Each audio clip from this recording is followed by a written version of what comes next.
നമ്മുടെ എല്ലാ സ്നേഹം യേശു പറഞ്ഞ സത്യം. നമ്മൾ പറയും ഓക്കെ, നമ്മൾ സ്നേഹിക്കുന്നു. ഗാഡ്സ് പറഞ്ഞു യേശു നമുക്ക് വേണ്ടി എന്ത് തന്നു? ജീവൻ തന്നു. അതുകൊണ്ട് നമ്മൾ ആരെ സ്നേഹിക്കുന്നു? യേശുവിനെ സ്നേഹിക്കുന്നു. അത് ഗ്ലാഡിസിന്റെ സാക്ഷ്യമാണ് അവിടെ. നിങ്ങളെല്ലാവരും അതിനെ ശരിയാ ശരിയെന്ന് കൈ തൊള്ളേണ്ട കാര്യമില്ല. ഓക്കെ, നമ്മളെല്ലാം സ്നേഹിക്കുന്നത് നല്ല ഒരു ഇപ്പൊ 100 പേരുണ്ടെങ്കിൽ 95 പേരുടെയും യേശുവിനെ സ്നേഹിക്കുന്നതിന്റെ ഉദ്ദേശം എന്താണെന്ന് ചോദിച്ചാൽ, യേശുവിനോട് പ്രാർത്ഥിച്ചാൽ എല്ലാം എന്ത് ചെയ്യും? നടക്കും. കർത്താവേ എനിക്ക് രോഗമൊന്നും എന്ത് ചെയ്യരുത്, വരരുത്. അപ്പൊ യേശു ആരായി? നമ്മുടെ ഡോക്ടർ. കർത്താവേ ഞാൻ പോകുന്ന വഴിക്ക് എനിക്ക് ഒരു പ്രശ്നവും ഉണ്ടാകരുത്. ആരെങ്കിലും എന്നെ അറ്റാക്ക് ചെയ്യാനോ വണ്ടിയിൽ ഇടിക്കാനോ വന്നാൽ അതെല്ലാം മാറ്റി എന്ത് ചെയ്തോണം, വിട്ടോണം. അപ്പൊ യേശു ആരാ? പോലീസും സെക്യൂരിറ്റിയും ഒക്കെയാണ്. ഓക്കെ, ജോലിയിൽ എനിക്ക് എപ്പോഴും നല്ല കാര്യങ്ങൾ മാത്രമേ എന്ത് ചെയ്യാവൂ, വരാം. കമ്പനിയുടെ സിഇഒ ആയിട്ടാണ് അല്ലെ? നമ്മളെല്ലാം യേശുവിനെ നല്ല ഒരു പങ്ക് സ്നേഹിക്കുന്നത് ഇങ്ങോട്ട് കിട്ടാൻ വേണ്ടിയാണ്. ബാങ്കർ അതാണ് മെയിൻ.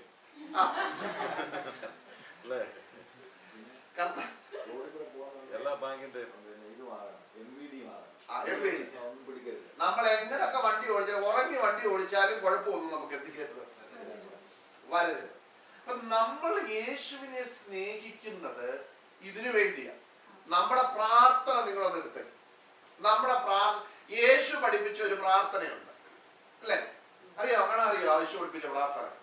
ഈ പഠിപ്പിച്ച പ്രാർത്ഥനയ്ക്കകത്ത് ലോകത്തിൽ നിന്ന് ലഭിക്കേണ്ട അല്ലെങ്കിൽ ഭൗതികമായിട്ട് നമുക്ക് ലഭിക്കുന്ന ഒറ്റ കാര്യം യേശു പഠിപ്പിച്ചോളൂ അല്ലെ? ഞങ്ങൾക്ക് അന്നൊന്നും വേണ്ട, ഈ ഒറ്റ കാര്യം യേശു എന്ത് ചെയ്തോളൂ, പഠിപ്പിച്ചോളൂ. പക്ഷേ നമ്മുടെ പ്രാർത്ഥന എടുത്ത് 95% നമുക്ക് ഈ ഭൂമിയിൽ നിന്ന് കിട്ടേണ്ടതാണ് നമ്മൾ പ്രാർത്ഥിക്കുന്നത് അല്ലയോ? കിടക്കാൻ എടുത്ത് പ്രാർത്ഥിക്കും ഇല്ലേ? ആരും അറിയുന്നില്ലല്ലോ. ആകെ കിട്ടുന്ന അന്നേരമാണ് നമുക്ക് പ്രാർത്ഥിക്കാൻ കിട്ടുന്നത് 5 മിനിറ്റ്. 5 മിനിറ്റ് എല്ലാം കഷ്ടയാണ് നമുക്ക്. ഈ 5 മിനിറ്റത്തെ പ്രാർത്ഥനയ്ക്കകത്ത് 4 മിനിറ്റ് എടുത്താല് എന്തൊക്കെയാ നമ്മൾ പറഞ്ഞൊപ്പിക്കുന്നത്? ആ 5 മിനിറ്റിനകത്ത് നമ്മൾ ലോകം മൊത്തമാണ് നമ്മുടെ പ്രിയപ്പെട്ടവരെല്ലാം ഓർത്ത് ചെയ്യും, പ്രാർത്ഥിക്കും. അപ്പനെ അമ്മയെ സഹോദരങ്ങളെ സഭയിലുള്ളവരെ എല്ലാം ഈ 4 മിനിറ്റ് കൊണ്ട് നമ്മൾ എന്ത് ചെയ്യും? അതിനകത്ത് കൊള്ളിക്കും ഇല്ലേ? ഇവർക്ക് വേണ്ടി എന്തോ നമ്മൾ പ്രാർത്ഥിക്കുന്നത്? നമ്മളെന്തോ പ്രാർത്ഥിക്കുന്നത്? കർത്താവെ അവരെ അനുഗ്രഹിക്കണം, ആപത്തോ അനർത്ഥമൊന്നും കൂടാതെ സൂക്ഷിക്കണം, അവരുടെ ജോലി പ്രശ്നമൊന്നും ഉണ്ടാക്കരുത് അല്ലെ? സഭയിലുള്ളവരെല്ലാം സൂക്ഷിക്കണേ, അവരുടെ രോഗത്തിൽ നിന്ന്. ഇപ്പൊ കഴിഞ്ഞ ആഴ്ച നമ്മൾ LB ആശുപത്രി കിടന്ന് കർത്താവെ LBക്ക് സൗഖ്യം കൊടുക്കണേ അല്ലെ? സോനു നാട്ടിലോട്ട് പോയി കർത്താവെ കുഴപ്പമൊന്നുമില്ല, സോനു നാട്ടിലെത്തണേ. ഇതൊക്കെ നമ്മൾ പ്രാർത്ഥിച്ച് അല്ലെ? ഞാൻ ചോദിക്കട്ടെ, നമ്മളിൽ എത്ര പേര് പ്രാർത്ഥിച്ച് കർത്താവെ എന്റെ പാവം എനിക്ക് ബോധ്യപ്പെടുത്തി തന്നെ? ആരും പ്രാർത്ഥിച്ചായിരുന്നു? പാവം ക്ഷമിക്കണേ പ്രാർത്ഥിച്ചില്ലേ? അപ്പൊ നമുക്കറിയാം നമ്മൾ എന്തൊക്കെയോ ചെയ്തിട്ടുണ്ട്. ഈ പാവം എന്താണെന്ന് എനിക്ക് ബോധ്യപ്പെടുത്തി തരണമെന്ന് പ്രാർത്ഥിച്ചു. നമ്മുടെ പേരല്ല ദൈവമക്കൾ. പക്ഷെ നമ്മളിപ്പോ എവിടെയാ കിടക്കുന്നത്? നിത്യതയിൽ. നമ്മുടെ പാവം നമുക്ക് ബോധ്യപ്പെടുത്താൻ നമ്മൾ പ്രാർത്ഥിച്ചോ?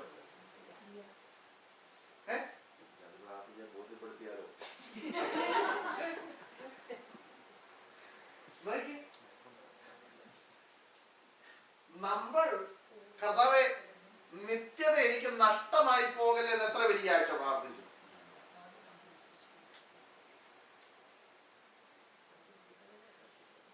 കർത്താവെ എന്റെ പാപത്തിൽ തന്നെ വിടുവിക്കണേ എത്ര പേര്? പാപം എനിക്ക് ബോധ്യം തരണം, പാപത്തെ ജയിക്കാൻ വേണ്ടി എനിക്ക് കൃപ തരണം എത്ര പേര് പ്രാർത്ഥിച്ചു?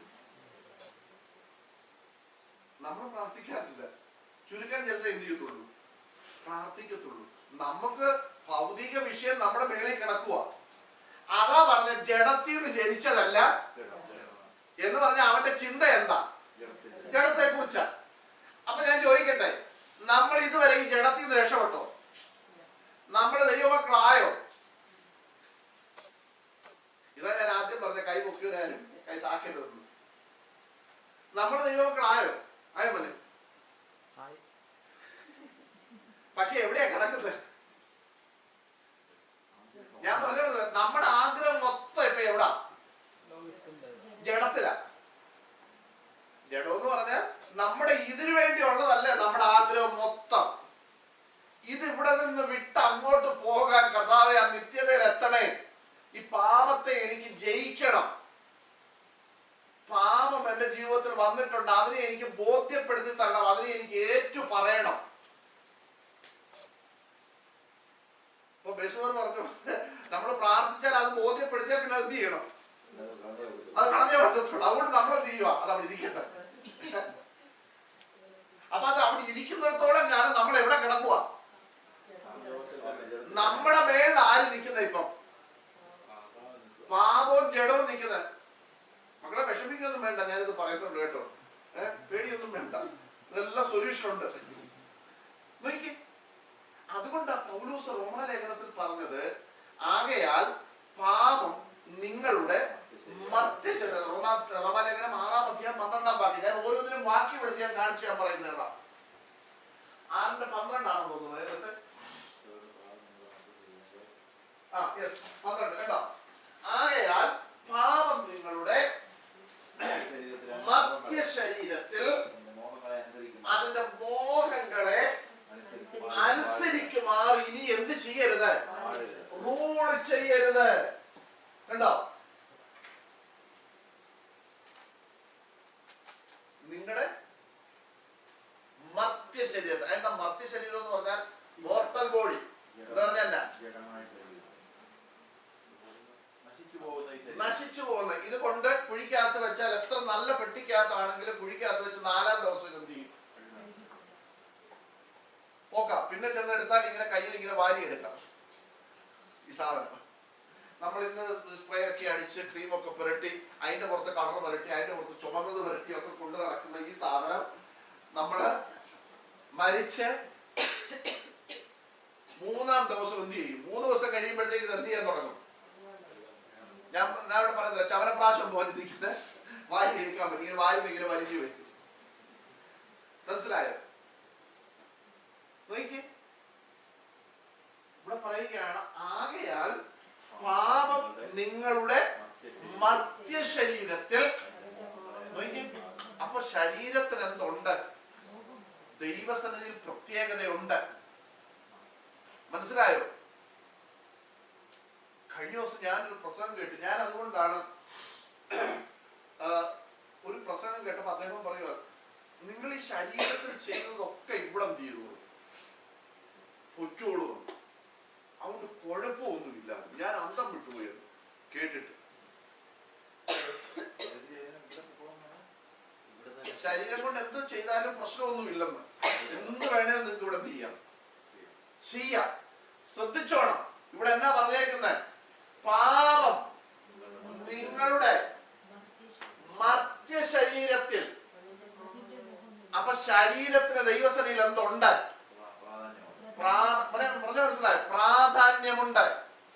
ഞാൻ അതിനോട് ഒരു കാര്യം കൂടെ പറഞ്ഞിട്ട് ഞാൻ ഇതിലോട്ട് വരാം. ഈ പൗലോസ് പറഞ്ഞ ഒരു ഭയപ്പെടുന്ന ഒരു വിഷയം ഞാൻ പറഞ്ഞല്ലോ. പൗലോസ് പറഞ്ഞു, സർപ്പം ഉപായത്താൽ ഹവ്വായെ ചതിച്ച പോലെ നിങ്ങളുടെ പറ എത്ര പ്രാവശ്യം കൂടെ പഠിച്ച നിങ്ങളുടെ അങ്ങനാണോ? തെറ്റ് പറയുന്നത്. യെസ്, നിങ്ങളുടെ മനസ്സ് ക്രിസ്തുവിനോടുള്ള ഏകാഗ്രതയും നിർമ്മലതയും വിട്ട് വഷളായി പോകുമെന്ന് ഞാൻ ഭയപ്പെടുന്നു. ആര് ഭയപ്പെടുന്നു? പൗലോസ് ഭയപ്പെടുന്നു. ഇതുപോലെ എനിക്ക് ഭയമുള്ളത് കൊണ്ട്, ഞാൻ ഇടയനായതുകൊണ്ട് ഇത് അടച്ചുപിടിച്ചിരിക്കുക. കാരണം ഞാൻ ഉഴപ്പിയാൽ ഇതെല്ലാം എവിടെ കയറും? ഇതിനകത്ത് കയറും. ഈ പറയുന്നത് തന്നെ കേട്ടിട്ടൊന്നും അറിയത്തില്ല. അപ്പൊ ഇനി ഇതൂടെ കയറി വന്നാൽ അതും നമ്മൾ പിടിച്ചോട്ട് വെക്കും. അതിനേക്കാട്ടല്ല ഞാൻ ഈ വാതുക്കൾ നിന്നാൽ പ്രശ്നം തീരും. മനസ്സിലായോ?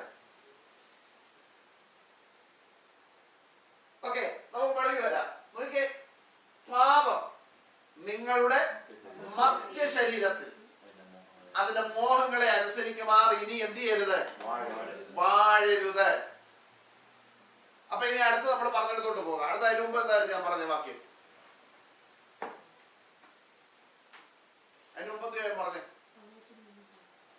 ജഡത്തിൽ നിന്ന് ജനിച്ചതല്ല ജഡമാകുന്നു. കണ്ടോ?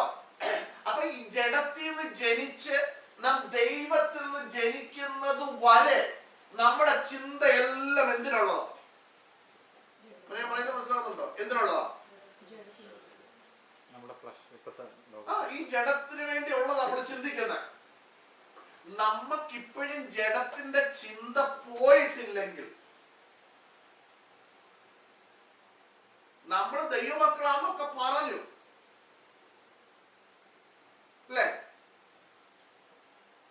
പക്ഷേ ഇപ്പോഴും ചിന്ത ഏതിന്റെയാ? അപ്പൊ നമ്മൾ എവിടെയാ കിടക്കുന്നത്?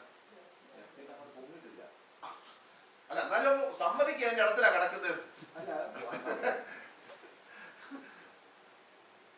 യേശുവിന്റെ കാര്യമല്ല, എല്ലാം മൊത്തത്തെ കാര്യമാണ് പറഞ്ഞത്. എല്ലാവരും അങ്ങോട്ട് നോക്കിയത് ഒരാൾ പറഞ്ഞു, എല്ലാവരും പിന്നെ അങ്ങോട്ട് നോക്കും. നമ്മൾ, ഞാനും നിങ്ങളും ജഡത്തിന്റെ ഇഷ്ടങ്ങളാണ് നമ്മിൽ കൂടുതൽ വരുന്നതെങ്കിൽ നമ്മൾ ഇന്നും എവിടെയാ കിടക്കുന്നത്? പേര് കൊണ്ട് നമ്മൾ ആരായി? ദൈവമക്കളായി, ഇല്ലേ? പക്ഷേ ജഡത്തിനുള്ളതാണ് ചിന്തിക്കുന്നതെങ്കിൽ നമ്മൾ ഇപ്പോഴും എവിടെയാ കിടക്കുന്നത്? ജഡത്തിലാ കിടക്കുന്നത്, ഇല്ലേ ചിന്നമ്മേ? ആ ചിന്നയാണെങ്കിലും വളരെ കാര്യമായിട്ട് നോക്കുന്നു.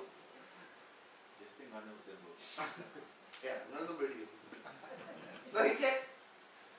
ജഡത്തിന്റെ ചിന്ത, അതിന്റെ ഫലം എന്താണെന്ന് നിങ്ങൾക്കറിയാം? ജഡത്തിന്റെ ചിന്ത മരണം. ആരാന്ന് പറഞ്ഞേ? മരണം. കാരണം ദൈവം നമ്മൾ വായിക്കുന്നു പാപത്തിന്റെ ശമ്പളം മരണമത്രേ. അടുത്ത അറിയാം?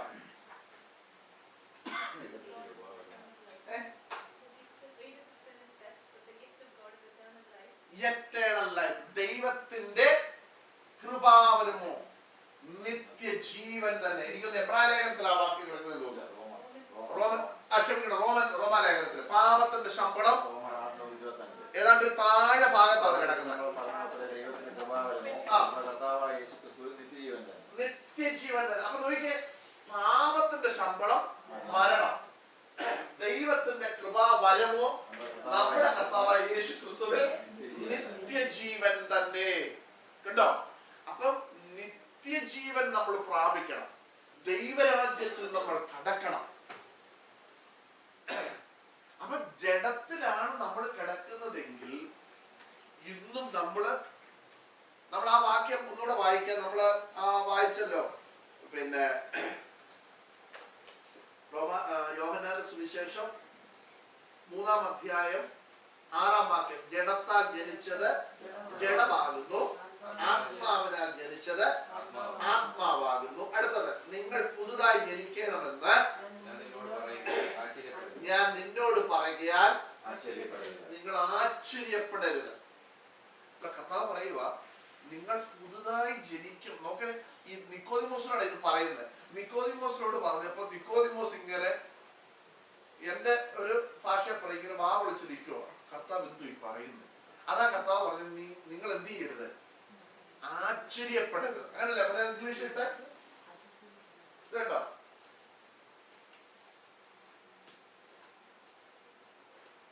Marvel not that I said unto thee, he must be born again. എന്ന് പറയുന്നത് മാർവൽ എന്ന് പറഞ്ഞ സർപ്രൈസ് ആയി നിൽക്കുക എന്ന് പറഞ്ഞാൽ നമ്മളൊരു കാര്യം ആദ്യമായിട്ട് കേൾക്കുമ്പോഴാണ് എന്ത് ചെയ്യുന്നത്? ആ ചില സർപ്രൈസ് ആയിട്ട് നിൽക്കുന്നത്, അല്ലേ? ആദ്യമായിട്ട്, അല്ലെങ്കിൽ നമ്മള് എന്തുവാ ചിന്തിക്കാത്ത സമയത്ത് ഒരാളിനെ കാണുവോ ഒരു കാര്യം കേൾക്കുവോ ഒക്കെ ചെയ്യുമ്പോൾ നമ്മൾ പറയത്തില്ല, ഞാൻ സർപ്രൈസ് ആയി പോയത്, അല്ലേ? നോക്കിക്കേ, ഈ പുള്ളി പള്ളിയിലെ വലിയ പുള്ളിയാ, പുള്ളിക്ക് ന്യായപ്രമാണം മൊത്തം അറിയാം. നമ്മുടെ ഇന്നത്തെ കണക്കിന്റെ പള്ളിയിലെ ട്രസ്റ്റിയാ പുള്ളി. പക്ഷെ പുള്ളിക്ക് യേശുവിനെ കുറിച്ചോ യേശുവിന്റെ പൈതലായി തീരുന്നതിനെ കുറിച്ചോ പുള്ളിക്ക് എന്ത് ചെയ്യത്തില്ല, അറിയത്തില്ല.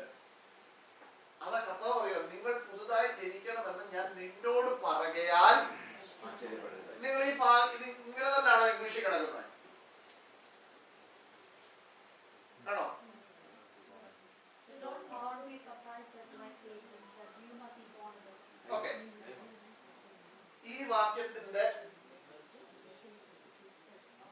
മലയാളം തന്നെ എടുക്കാം. ഇത് തന്നെയാണല്ലോ ഇംഗ്ലീഷിൽ കിടക്കുന്നത്. നിങ്ങൾ അതിനകത്തുണ്ടോ? ആണല്ലോ. ഇനി ഒരു ചോദ്യം, നിങ്ങൾ ശ്രദ്ധിച്ചൊന്ന് വായിക്കണം ഈ വാക്യം. നിങ്ങൾ പുതുതായി ജനിക്കണമെന്ന് ഞാൻ നിന്നോട് പറയുകയാൽ ആശ്ചര്യപ്പെടരുത്. നിങ്ങൾ വായിച്ചത് വല്ലതും മനസ്സിലായില്ല? പറഞ്ഞ കറക്റ്റ്. നിങ്ങൾ അപ്പൊ ഒരാളാണോ? സകലരോടും പറയുക നിങ്ങൾ. അപ്പൊ സകല മനുഷ്യനും എന്ത് ചെയ്യണം? പുതുതായി ജനിക്കണം എന്ന് നിന്നോട് ഇപ്പൊ ഞാൻ പറയുക. നീ മാത്രമല്ല, നിന്റെ കൂടെ വേറെ പ്രമാണിമാരുണ്ട്, അവരോടും ചെന്ന് എന്ത് ചെയ്യണം? പറയണം. നിന്റെ സ്നേഹിതന്മാരുണ്ട്, അവരോടും ചെന്നിട്ട് എന്ത് ചെയ്യണം? പറയണം എന്ന് പറഞ്ഞ ഒറ്റ വാക്യം പറഞ്ഞ സകല മനുഷ്യരും പുതുതായി ജനിക്കണം എന്ന് ഞാൻ നിന്നോട് പറഞ്ഞു. നീ മാത്രമല്ല, ഇപ്പൊ നീ എന്നോട് വന്നുകൊണ്ടാണ് നിന്നോട് ഇത് പറയുന്നത്. പക്ഷേ നീ എന്ത് ചെയ്യണം? ഇത് പോയി മറ്റുള്ളവരോട് എന്ത് ചെയ്യണം? കണ്ടോ? കർത്താവ് പറയുക, മോനെ നിക്കോദീമോസേ, നീ പ്രമാണിയാ, കാര്യമൊക്കെ ശരിയാ. നിന്നെ പോലെ പ്രമാണികൾ ഒത്തിരി ഇടം നിന്റെ കൂടെ കാണും, നിനക്ക് അറിയാവുന്നവര് കാണും. പക്ഷേ നീ മാത്രമല്ല, അവരെല്ലാം ഇന്ന് എന്ത് ചെയ്യണം?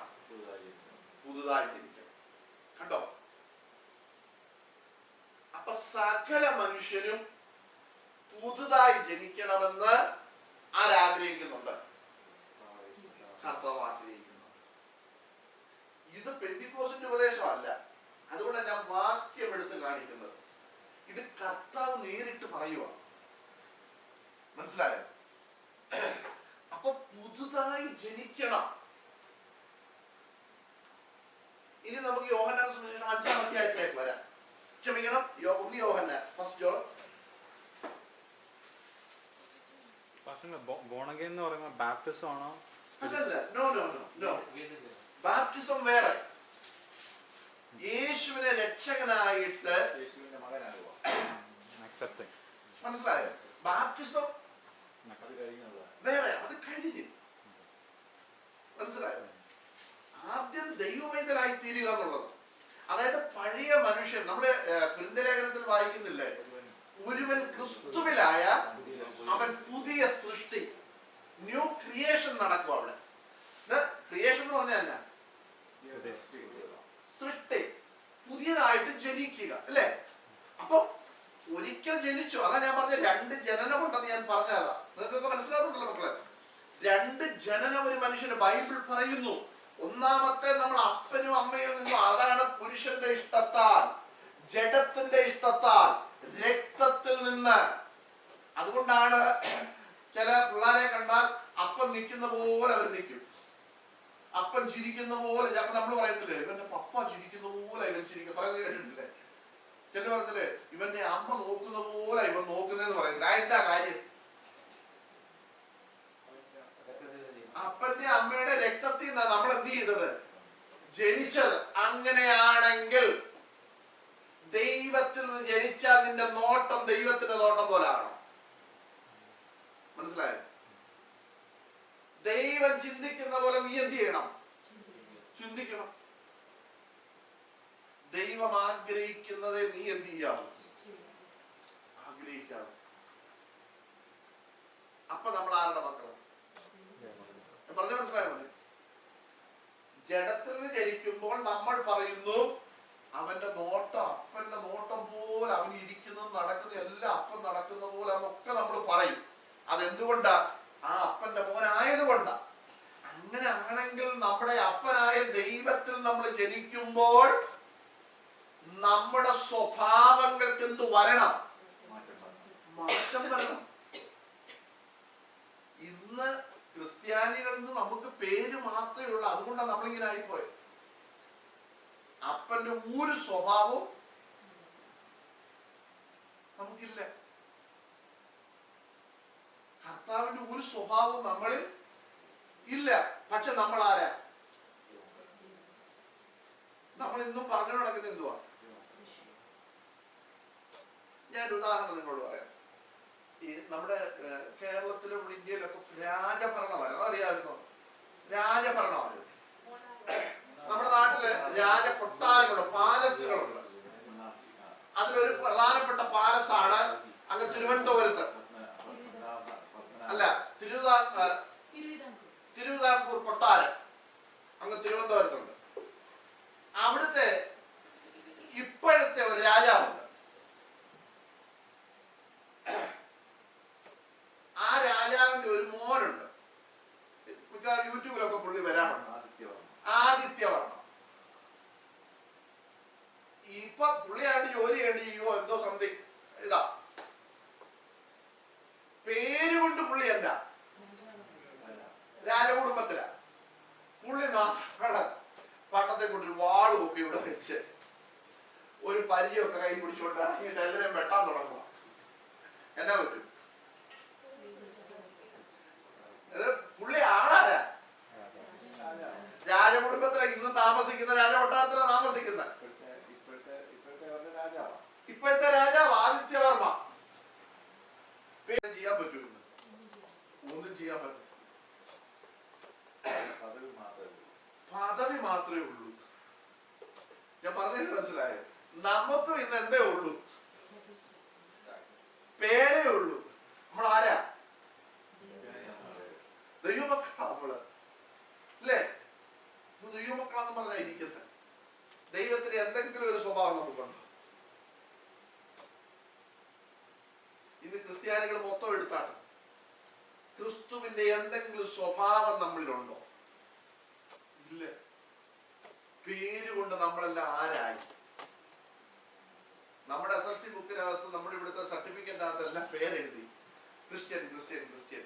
അതല്ലാതെ നമ്മളെ കൊണ്ട് ക്രിസ്തു എന്ന് പറയുന്ന നമ്മുടെ അപ്പന്റെ ഒരു സ്വഭാവവും നമ്മളിലില്ല. അതുകൊണ്ടാണ് നാം വീണ്ടും ജനിക്കേണ്ട സമയമായി. പേര് കൊണ്ട് ക്രിസ്ത്യാനി ആയാലും എവിടെ കടക്കത്തില്ല. നിക്കോദിമോസിനോട് കർത്താവ് എന്നാ പറഞ്ഞേ? ന്യായപ്രമാണം മുഴുവൻ പഠിച്ച നിക്കോദിമോസിനോട് പറയുക, നീ വെള്ളത്താലും ആത്മാവിനാലും ജനിക്കുന്നില്ല എങ്കിൽ നീ ദൈവരാജ്യത്തിൽ എന്ത് ചെയ്തില്ല, കടക്കത്തില്ല. അപ്പം ലോകത്തിലെ നമ്മുടെ അപ്പന്റെ അമ്മയുടെ സ്വഭാവം നമുക്കുണ്ടെങ്കിൽ നാം ദൈവത്തിൽ നിന്ന് ജനിക്കുമ്പോൾ നമുക്ക് ആരുടെ സ്വഭാവം വരണം? ദൈവത്തിന്റെ സ്വഭാവം വരണം. ഇനി നിങ്ങൾ യോഹന്നാൻ ലേഖനം 5-ാം അധ്യായത്തിലേക്ക് വരാം. ഞാനിപ്പോ നിർത്താൻ പോവുകയാണ്.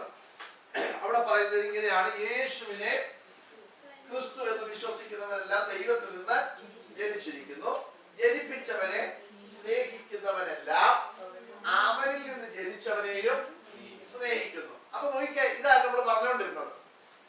ഇവിടെ പറയുകയാണ് ജനിപ്പിച്ചവനെ സ്നേഹിക്കുക എന്ന് പറഞ്ഞാൽ ആരെ സ്നേഹിക്കുക എന്നതിന്റെ അർത്ഥം? നമ്മളെ ജനിപ്പിച്ചത് ആരാ? ക്രിസ്തു. നമ്മൾ ക്രിസ്തുവിൽ ജനിച്ചു. അപ്പൊ നമ്മൾ ആരെ സ്നേഹിക്കണം? ക്രിസ്തുവിനെ സ്നേഹിക്കണം. എങ്ങനെയാ ക്രിസ്തുവിനെ സ്നേഹിക്കുന്നത്? അതാണ് നമ്മുടെ ചോദ്യം വന്നത്. അത് ഞാൻ ഇങ്ങോട്ട് പറഞ്ഞു. എങ്ങനെയാ ക്രിസ്തുവിനെ സ്നേഹിക്കുന്നത്?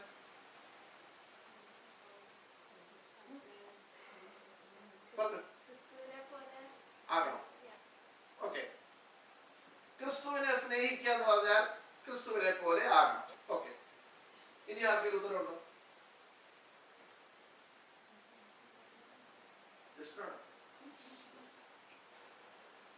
എന്താ ഞാൻ ക്രിസ്തുവിനെ സ്നേഹിക്കുന്നു? ഇവിടെ പറയുന്നത് ജനിപ്പിച്ചവനെ എന്ത് ചെയ്യണം എന്നല്ല പറഞ്ഞു. അപ്പൊ ജനിപ്പിച്ചതാരാ? നമ്മൾ ക്രിസ്തുവിൽ ജനിച്ചു. ആരായി മാറി? ക്രിസ്ത്യാനി, അല്ലെ ദൈവ പൈതലായിട്ട് മാറി. അപ്പൊ ഇനി ക്രിസ്തുവിനെ സ്നേഹിക്കുന്നത് എങ്ങനെ? ആത്മാവിന്റെ ഫലങ്ങൾ. യെസ്, ക്രിസ്തുവിന്റെ കൽപ്പനകൾ നമ്മൾ എന്ത് ചെയ്യണം? പ്രമാണിക്കണം. കാരണം ദൈവത്തിൽ യോഹന്നാൻ ലേഖനത്തിൽ തന്നെ എഴുതിയിട്ടിരിക്കുന്ന കാര്യമുണ്ട്. എന്നെ സ്നേഹിക്കുന്നു എന്ന് പറയുകയും എന്റെ കൽപ്പനകളെ പ്രമാണിക്കാതിരിക്കുകയും ചെയ്യുന്നവൻ ആരാകുന്നു? കള്ളനാകുന്നു. ശ്രദ്ധിച്ച്, യോഹന്നാൻ ലേഖനം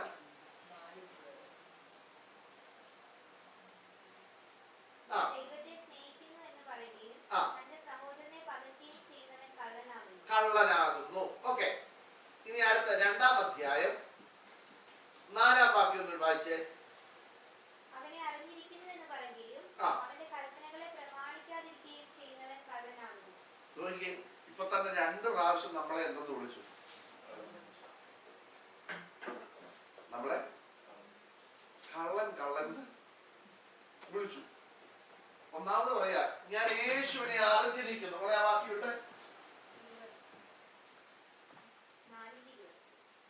അല്ല, ഈ വാക്യം കഴിഞ്ഞിട്ട് ആദ്യം ഈ വാക്യമുണ്ട്.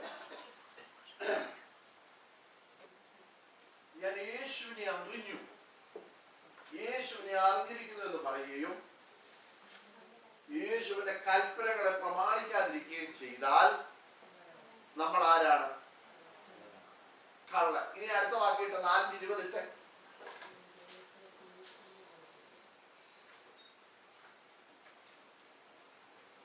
എന്താണ് ദൈവത്തെ സ്നേഹിക്കുക എന്ന് പറഞ്ഞാൽ? ഞാൻ ദൈവത്തെ സ്നേഹിക്കുന്നു എന്ന് പറയുകയും തന്റെ സഹോദരനെ പകയ്ക്കുകയും ചെയ്യുന്നവൻ കള്ളനാകുന്നു എന്ന് പറഞ്ഞാൽ സഹോദരനെ സ്നേഹിക്കാൻ കഴിയുന്നില്ല. അപ്പൊ നമ്മൾ ദൈവത്തിന്റെ കൽപ്പന എന്ത് ചെയ്യുന്നില്ല? അനുസരിക്കുന്നില്ല. ഓക്കെ, അങ്ങനെ വന്നപ്പോ നമ്മൾ ആരായി? കള്ളനായി. അടുത്തത്, താൻ കണ്ടിട്ടുള്ള സഹോദരനെ സ്നേഹിക്കാത്തവന് കണ്ടിട്ടില്ലാത്ത ദൈവത്തെ കേട്ടോ. നമുക്ക് അടുത്തുള്ള നമ്മുടെ സഹോദരനെ നമുക്ക് എന്ത് ചെയ്യാൻ പറ്റുന്നില്ല. പക്ഷെ നമ്മൾ ആരെ സ്നേഹിക്കും? കണ്ടിട്ടില്ല അപ്പൊ ദൈവത്തെ നമ്മൾ എന്ത് ചെയ്യും? അവൻ ആരാന്നാ പറഞ്ഞേക്കുന്നത്? അവൻ മഹാകള്ളനാണ് പറഞ്ഞേക്കുന്നത്. എന്ന് പറഞ്ഞാൽ അടുത്തിരിക്കുന്ന വ്യക്തിക്ക് ഒരു കൈ കൊടുക്കാൻ നമുക്ക് എന്ത് ചെയ്യുന്നില്ല, കഴിയത്തില്ല. അടുത്തിരിക്കുന്ന വ്യക്തിയോട് സ്നേഹമായിട്ടൊരു വാക്ക് ചോദിക്കാൻ നമുക്ക് കഴിയുന്നില്ല. ഇതൊക്കെ ഒത്തിരി അർത്ഥങ്ങളുണ്ട്, ഒത്തിരി നേരം ഇത് പറയാനുണ്ട്. പക്ഷെ ഞാൻ അത് പറയുന്നില്ല, സമയം നമ്മുടെ തീരാൻ പോവുക. പക്ഷേ കാണാത്ത ദൈവത്തിന്റെ കാര്യം പറഞ്ഞാൽ നമ്മൾ ഇന്നൊരു ഒരു ദിവസം മൊത്തം നമ്മൾ എന്ത് ചെയ്യും? ഞാൻ കർത്താവിനെ സ്നേഹിക്കുന്നു. പിന്നെ നമ്മളിവിടെ തുള്ളിച്ചാടി ആകെ ബഹളം ഉണ്ടാക്കും പ്രശ്നം. കർത്താവ് പറഞ്ഞു, നീ തുള്ളുന്നതിന് മുമ്പേ, നീ ചാടുന്നതിന് മുൻപേ ആദ്യം നീ ആരെ സ്നേഹിക്കണം? അതിന്റെ അടുത്തിരിക്കുന്ന സഹോദരന് കൈ കൊടുക്കാനുള്ള മനസ്സ് നിനക്ക്. അവനെ കുറിച്ച് നീ ആവശ്യമില്ലാത്ത കുറ്റമൊന്നും നീ പറഞ്ഞോട് നടക്കരുത്. മനസ്സിലായോ?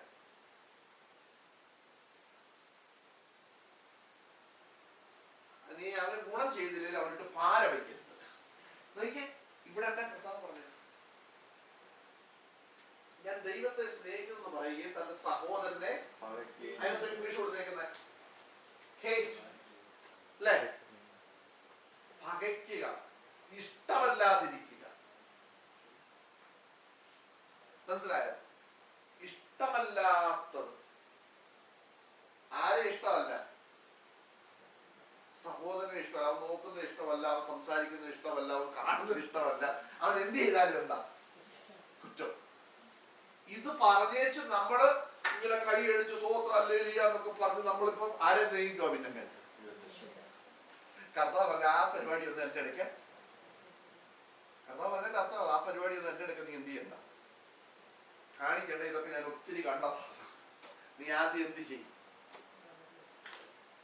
ഞാൻ പറഞ്ഞത് മനസ്സിലാവുന്നുണ്ടോ? നിന്റെ സഹോദരനെ നീ എന്ത് ചെയ്യും? സ്നേഹിക്കണം. മനസ്സിലായോ? ഇനി ഇത് പറയുമ്പോ വേറൊരു കാര്യം കൂടെ പറയും. ഈ സഹോദരനോട് എന്ത് വേണം? ഈ സഹോദരനാകാൻ ക്രൈറ്റീരിയ ഉണ്ട് ഇതിനകത്ത്. എല്ലാ സഹോദരന്മാരുടെയും തോളെ കൈയിടാൻ കർത്താവ് എന്ത് ചെയ്തിട്ടില്ല. അതുകൂടെ ആദ്യം മനസ്സിലാക്കണം. കൊരിന്ത്യലേഖനത്തിൽ അപ്പോസ്തലനായ പൗലോസ് പറഞ്ഞിട്ടുണ്ട്, സഹോദരൻ എന്ന് പേർ കൊണ്ടവൻ. വായിച്ചിട്ടുണ്ടോ നിങ്ങളാരെങ്കിലും? ഒന്ന് കൊരിന്ത്യലേഖനം, വിശ്വാസം 5-ാം അധ്യായം അതിന്റെ 9 മുതലുള്ള വാക്യം ഒന്ന് വായിച്ചേ. അത് ഈ ലോകത്തിലെ ദുർനടപ്പുകാരോടോ അത്യാഗ്രഹികളോടോ പിടിച്ചുപറിക്കാരോടോ വിഗ്രഹാരാധികളോടോ അരുത് എന്നല്ലല്ലോ. അങ്ങനെയെങ്കിൽ നിങ്ങൾ ലോകം വിട്ടുപോകേണ്ടി വരും. എന്നാൽ സഹോദരൻ എന്ന പേർ കൊണ്ട് ഒരുവൻ ദുർനടപ്പുകാരനോ അത്യാഗ്രഹിയോ വിഗ്രഹാരാധിയോ വാവിഷ്ണക്കാരനോ മദ്യപനോ പിടിച്ചുപറിക്കാരനോ ആകുന്നുവെങ്കിൽ അവനോട് സംസർഗമരുത്. അങ്ങനെയുള്ളവനോട് കൂടെ ഭക്ഷണം കഴിച്ചോട് വരുത് എന്ന് അത്രയും ഞാൻ നിങ്ങൾക്ക് എഴുതിയത്. കണ്ടോ? ഇനി ആയിരിക്കണം എന്നുള്ളതാണ് ഈ പറഞ്ഞത്. നമ്മൾ വിചാരിക്കും ഈ പറയുമ്പോ എല്ലാം ശരിക്കും പറഞ്ഞില്ലെങ്കിൽ നാളെ നിങ്ങൾ പറയാം പാസ്റ്ററല്ലേ പറഞ്ഞ സഹോദരന്റെ തോളെ കൈയിടാൻ. അവൻ വെള്ളം അടിച്ച് തെറ്റ് നടക്കണമെങ്കിൽ അവന്റെ തോളെ പോയി കൈ തേച്ച് പറയും ഇത് ആര് പറഞ്ഞിട്ടാ? പാസ്റ്റർ പറഞ്ഞിട്ടാണ്. ശ്രദ്ധിച്ചു വേണം. എന്നാൽ സഹോദരൻ എന്ന് വേർപെട്ടവൻ ദുർനടപ്പുകാരൻ. നിങ്ങൾ ഇംഗ്ലീഷ് നോക്കിക്കോണോ? അത്യാഗ്രഹിയോ, വിഗ്രഹാരാധിയോ, വാവിഷ്ഠാനക്കാരനോ, മദ്യപാനോ, പിടിച്ചുപറിക്കാരനോ ആകുന്നു എങ്കിൽ അവൻ ആരല്ല? അവൻ നിന്റെ സഹോദരനല്ല. അവൻ നിന്റെ ചർച്ചയിൽ വന്ന് അടുത്തിരുന്നാലും അവനെ നീ കൂടുതൽ എന്ത് ചെയ്യണ്ട, സ്നേഹിക്കാൻ പോകണ്ട. കാരണം ഒരു അകലത്തിൽ നിർത്തിക്കോണം. കാരണം നിങ്ങൾ 51-ാം സങ്കീർത്തനം വായിച്ചു നോക്കും. 51-ാം സങ്കീർത്തനത്തിൽ വ്യക്തമായി എഴുതിയിട്ടുണ്ട്. ഇത് സമയമില്ലാത്തതുകൊണ്ട് ഞാൻ പറയുന്നില്ല. 51-ാം സങ്കീർത്തനം നിങ്ങൾ എടുത്ത് വായിച്ചു നോക്കിയാൽ മതി. അതിനകത്ത് കൊടുത്തിട്ടുണ്ട്. നോക്കിക്കേ, പൗലോസ് പറഞ്ഞ കണക്കിനാണെങ്കിൽ അങ്ങനെയുള്ളവന്റെ കൂടെ ഇരുന്ന് ഭക്ഷണം പോലും എന്ത് ചെയ്യരുത്, കഴിക്കരുത് എന്നത്രേ ഞാൻ നിങ്ങൾക്ക് എഴുതിയത്. അങ്ങനല്ലേ എല്ലാവരുടെയും ബൈബിളില്? അങ്ങനല്ലേ മക്കളെ? അത് മാറ്റമില്ല. ഒരു ബൈബിളിൽ ഇംഗ്ലീഷിലൊന്നും മാറ്റമില്ലല്ലോ. ഉണ്ടോ? അപ്പൊ സഹോദരനും ക്രൈറ്റീരിയ ഉണ്ട് ഇതിനകത്ത്. മനസ്സിലായോ? സഹോദരനെ സ്നേഹിക്കുക എന്ന് പറഞ്ഞാൽ നമ്മൾ വായിച്ചു, കാണപ്പെട്ട സഹോദരനെ സ്നേഹിക്കാത്തവൻ കാണാത്ത ദൈവത്തെ എങ്ങനെ സ്നേഹിക്കും? അപ്പൊ സ്നേഹിക്കേണ്ട സഹോദരനുണ്ട്, സ്നേഹിക്കേണ്ടാത്ത സഹോദരന്മാരും ഉണ്ട്. ഞാൻ പറഞ്ഞാൽ മനസ്സിലാവുന്നുണ്ടോ മക്കളെ? നിങ്ങൾക്ക് ശ്രദ്ധിച്ചോണം. വചനത്തിൽ, അതുകൊണ്ട് വചനത്തിൽ ഒന്നും ഇണയില്ലാതിരിക്കയില്ല എന്ന് ബൈബിളിൽ ഒരു വാക്യം വരുന്നുണ്ട് മലയാളത്തിൽ. എന്നുവെച്ചാൽ യോജിപ്പായിട്ടുള്ള വാക്യങ്ങളുണ്ട്. നമ്മൾ അതെടുത്ത് എന്ത് ചെയ്യണം? പഠിക്കണം.